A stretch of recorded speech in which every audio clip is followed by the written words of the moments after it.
Sharper Point Commentary, presented by Schwartz Laser Eye Center. Earlier this week, I said that I envy Florida because they aren't inundated with political candidates like we have been in Arizona, but that I'd still take the Southwest heat over hurricanes like what the Southeast has encountered, especially true now that Florida got hit by a second hurricane. What's happened between the destructive forces of Hurricanes Helene and Milton is nothing short of catastrophic.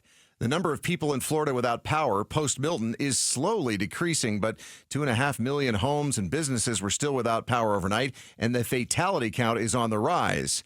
Here's ABC's Jim Ryan. As hurricanes go, Milton is unusual in that so many of the storm's fatalities, at least 6, were caused by the tornadoes spun off by the storm. Near Fort Meade, a county employee clearing storm debris from a road was struck and killed.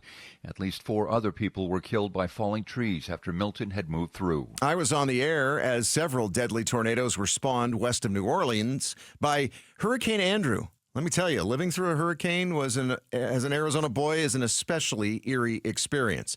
Many Arizonans are headed to Florida to help. Arizona's FEMA team, Arizona Task Force 1, is doing a highly unusual double deployment, shifting operations from Asheville, North Carolina, which was hit hard by Hurricane Helene, and they've headed to Florida now. And more than 24 APS workers from around the state are headed to Florida to start picking up the pieces.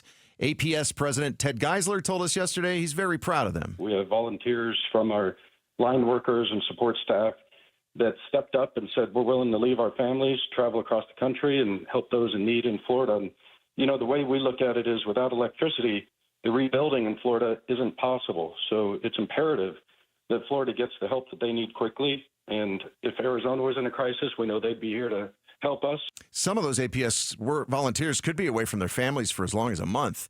And among the 2,000 American Red Cross volunteers sent to help, 50 are from the Arizona-New Mexico region. Georgie Donchetz with the Red Cross explains how they're helping. Being a warm, comforting person as people are evacuating their homes and coming to a Red Cross shelter. Yes, you could volunteer with the Red Cross, but if you're an average Arizonan, you probably don't have the ability to just pick up and leave. But there is a way you can still provide #HopeAfterTheHurricanes. That's the hashtag we're using as we help the American Red Cross provide meals, shelter, and medical assistance. And you can do it right from your phone. KTAR, along with the entire Bonneville family, is providing that opportunity. And all you have to do is text HOPE, just that word HOPE, to 620-620 and learn how to donate today. Oh, and by the way, there will never be a box to check to say who gets your funds, as in Republican or Democrat or any of that crap.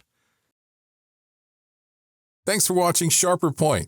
Click to see more from Arizona's morning news and tap the button in the middle to subscribe.